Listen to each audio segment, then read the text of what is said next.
శ్రీ మహాగణాధిపతయే నమః.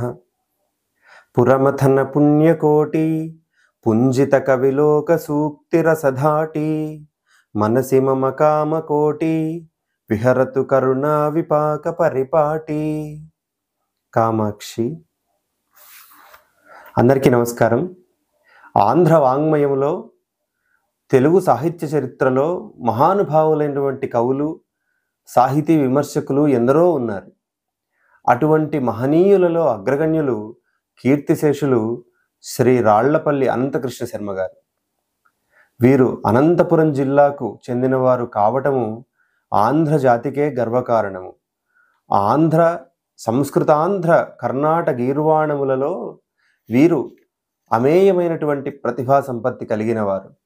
మైసూరు సంస్థానములో గొప్ప గొప్ప సన్మానాలు పొందినటువంటి మహనీయులు. అయితే ఈనాడు మనం కళ్ళకద్దుకొని వింటున్నటువంటి అన్నమయ్య కీర్తనలు, ఎన్నో కీర్తనలు ఇవాళ మనం వింటూ ఉన్నాం, అన్నమాచార్యుల కృతులు. వాటిని వెలికి తీసి పరిష్కరించి ఈ జనబాహుళ్యంలోకి తెచ్చినటువంటి మహానుభావులలో ప్రధానమైనటువంటి కృషి రాళ్లపల్లి వారిదే. అటువంటి మహనీయుడు శమీ పూజ అని ఒక చిన్న పద్యకృతి రచించారు. ఆ పద్యకృతిని మీతో పంచుకుందామనే ఈ చిన్న ప్రయత్నం. వారు శమీ పూజ, శమీ వృక్షం దగ్గరికి వెళ్ళి, శమీ పూజ మామూలుగా విజయదశమి నాడు మనందరము చేసుకుంటాం కదా, అట్లా శమీ పూజ కోసమని శమీ వృక్షం దగ్గరకు వెళ్ళి ఆ శమీ వృక్షంతో సంభాషిస్తూ ఉన్నాడు. ఆ సంభాషణ ఎలా ఉందో చూద్దాం. రంగులు పూసి తెచ్చిన తురంగము లెక్కి సవారి చేసి నీ ముంగల పందెమాడ తలపోయెను, నీ ముదిగొమ్మలందు మీదన్ గమనీయమో మరకతంబుల పోల్కి వెలుంగు పచ్చ జీరంగుల బట్టి ఆడుటకు రానిటు చేర శమీ మహీజమా. ఓ శమీ వృక్షమా, నీ దగ్గరకు నేను ఎందుకు వచ్చాననుకుంటున్నావు?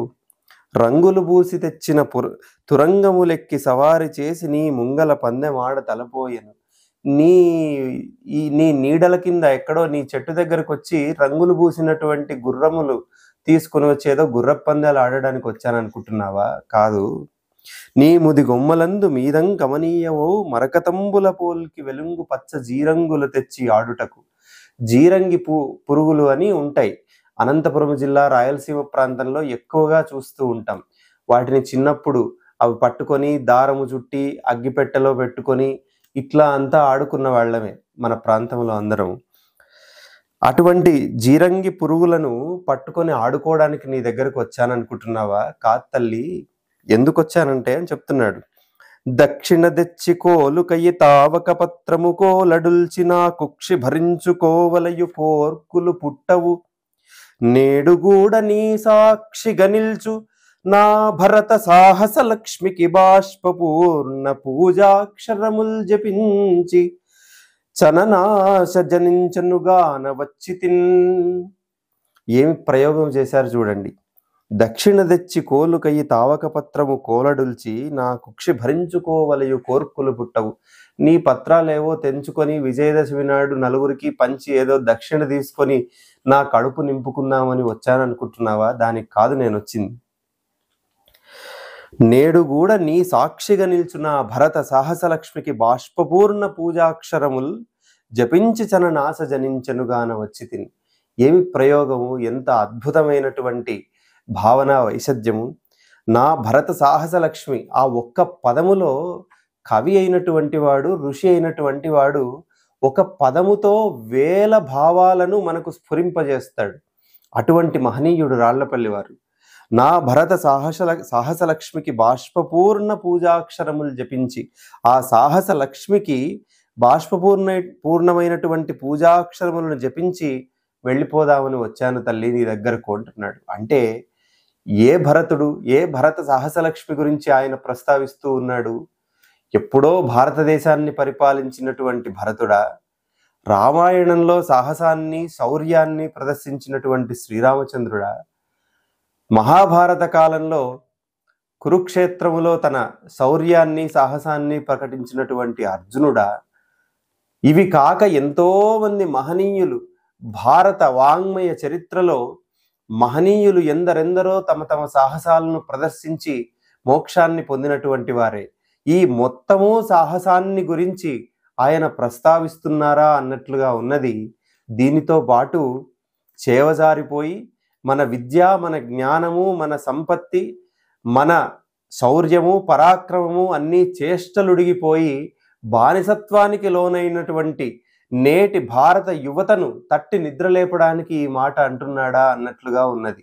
భరత సాహసలక్ష్మికి బాష్పపూర్ణ పూజాక్షరములు జపించి, సాహసము ధైర్యే సాహసే లక్ష్మి అంటున్నాం. సాహసములోనే ఐశ్వర్యం ఉన్నది. భారతీయులము సహజముగా సాహసవంతులము అని ఆయన నేటి సమాజానికి ఒక గొప్ప సందేశాన్ని, ఒక చైతన్యపూర్వకమైనటువంటి మాటను మనకు తెలుపుతూ ఉన్నాడు. భగ్న మనోరథంబులయి భారత వీరుల రాజసూయ శౌర్యాగ్నులు గర్భమందు ఉడుకారెడు నీ ముదిగొమ్మలందు నున్మగ్నములో స్ఫులింగముల మానస శోచన సామిధేనులుద్విగ్నత నొక్క మారిటు జపించి రవుల్ కొలుపంగ వచ్చితిన్. ఆశలు అడియాశలైపోయి రాజసూయ యాగ సమయంలో భారత వీరుల శౌర్యాగ్నులు నీ గర్భములో రగులుతూ ఉన్నాయి. నీ కొమ్మలు తల్లి ఎప్పటి నుంచో ఉన్నావు, నువ్వు కొన్ని యుగాల నుంచి ఇట్లా వస్తున్నావు మా కోసం. నీ కొమ్మలు చూద్దామంటే నేలకు దిగిపోయి ముదిగొమ్మలు, చాలా ముసలిదాని అయిపోయావు నువ్వు చూస్తూ ఉంటే. నీ కొమ్మలన్నీ ఇలా వాలిపోయి ఉన్నాయి, ఎండిపోయి కనపడుతున్నాయి. ఇటువంటి నీ కొమ్మల్లో దాక్కున్న అగ్ని కణాలు ఆరిపోకుండా మళ్ళీ ఒకసారి అగ్ని మంత్రాన్ని జపించి ఆ రగులుగొల్పడానికి మానసిక శోకంతో వచ్చాను తల్లి అని ఆయన పలుకుతూ ఉన్నాడు. ఇది ఇలా ఉండగా ఇక ఒక అద్భుతమైన మాట అంటున్నారు చివర్లో. ఎండదు పూర్వవాసన మదీయ నిరంతర బాష్పధారని ఎండిన కొమ్మలందు నొకటే నియునిప్పుడు పల్లవించి ఆ గాండి వసింజిని గుణ వికస్వర సంగర గీత రాగముల్ వెండియునొక్క మారు తలపించున ఏ నది చాలు పోయదన్. ఏమి పద్యం, ఏమి ధార! ఎండదు పూర్వవాసన మదీయ నిరంతర బాష్పధారని ఎండిన కొమ్మలందు ఒకటేనియునిప్పుడు పల్లవించి. ఇంత యుగాల తరబడి నువ్వు వస్తున్నావు కదా తల్లి, ఎండిపోయిన కొమ్మలను చూస్తున్నాను నేను. కానీ ఇంత ఎండిపోయిన కొమ్మలలో నా బాష్పధార స్రవించి ఒక్క కొమ్మైనా మళ్ళీ పల్లవించకపోదా? గాండివ సింజిని గుణ వికస్వర సంగర గీతరాగములు. గాండివ ధ్వనులు కురుక్షేత్ర సంగ్రామంలో ప్రకంపనలు సృష్టించినటువంటి ఆ గాండివ సింజిని స్వరములు, ఆ గాండివము యొక్క ప్రకంపనలన్నీ మళ్ళీ ఒక్కసారి వినపడకపోతాయా నీ కొమ్మల నుంచి? అవి విని వెళ్ళిపోతాను తల్లి, చాలు, ఇంతకన్నా ఈ జన్మకు అవసరమైందేం లేదు అని శమీ వృక్షముతో ఆయన చేసినటువంటి సంభాషణ. ఏమి వైశద్యము, ఏమి వైభవము! పద్యం అంటే ఇలా ఉండాలి, భావం అంటే ఇలా ఉండాలి. ఒక సంప్రదాయము, మన భారతదేశము యొక్క సాహసము, వీర్యము, శౌర్యము, పరాక్రమము వీటన్నింటినీ కేవలం చిన్న పద్య కృతిలో ఆయన సమాజానికి అందించారు. సమస్తము యుగ యుగాల తరబడి నుంచి మన భారతీయ ధర్మములో ఉన్నటువంటి సాహసాన్ని ఎట్లా నిలుపుకోవాలో, ఎట్లా ముందు గ్రహించాలో, దానిని మన జీవితానికి ఎట్లా అనునయించుకోవాలో సూక్ష్మంగా మనకు చైతన్యపూర్వకమైనటువంటి పద్యాల్లో తెలిపి మనల్ని తట్టి లేపుతున్నట్టుగా ఉంది. ఈనాడు మనం మన ధర్మాన్ని, మన శౌర్యాన్ని, పరాక్రమాన్ని అన్నీ వదిలిపెట్టి కేవలము మన జీవితము, మనము, మన స్వార్థము దీనిలో మునిగిపోయి ఉన్నాం.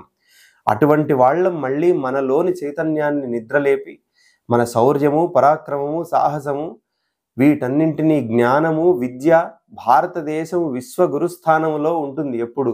అటువంటి స్థానాన్ని పొందడానికి మన విద్యను, మన జ్ఞానాన్ని ఎలా ఉపయోగించుకోవాలి, మనం ఎట్లాంటి సాహసవంతులమై ఉండాలి అని ఒక గొప్ప గుణపాఠం చెప్తున్నట్టుగా ఉన్నది ఈ పద్యాలు. ఇటువంటి గొప్ప పద్యకృతిని మనం తెలుసుకునే ప్రయత్నం చేస్తున్నాం. ఈ పుస్తకము కూడా అనంత పద్యము. ఇది గొప్ప పండితులు, అష్టావధాని అయినటువంటి శ్రీ అమలదిన్నె వెంకటరమణ ప్రసాద్ గారు ఈ పుస్తకాన్ని సంగ్రహించి ఈ పుస్తకాన్ని మనందరికీ అందించారు. ఇది చాలా అరుదైనటువంటి పుస్తకం. ఇది ఇప్పుడు ప్రచురణలో కూడా లేదని వింటూ ఉన్నాం. కాకపోతే నలుగురము చేయూతనిచ్చి మళ్ళీ ఈ పుస్తకాన్ని జనబాహుళ్యంలోకి తీసుకువెళ్ళే బాధ్యత కూడా మనందరిపై ఉన్నది. ఆ రకమైన ఏర్పాట్లు కూడా మళ్ళీ మనందరం చేసుకుందాం. మొత్తము అనంతపురం జిల్లాకు చెందినటువంటి పద్య సాహిత్యాన్నంతా ఒక్క పుస్తకములో సూక్ష్మంగా అక్కడక్కడ మొత్తము సాహిత్యాన్ని ఒకే పుస్తకంలో తీసుకురాలేము, కానీ కొద్ది కొద్దిగా మహానుభావులైనటువంటి వారి పద్యాలను, వారి సాహిత్యాన్ని ఒక పుస్తకంలో పొందుపరిచి అందిస్తూ ఉన్నారు శ్రీ అమలదిన్న వెంకటరమణ ప్రసాద్ గారు. వారికి కూడా నా నమస్కారాలు తెలియజేసుకుంటూ మళ్ళీ ఒక మహానుభావుడి గురించి మనం తెలుసుకుందాం. స్వస్తి.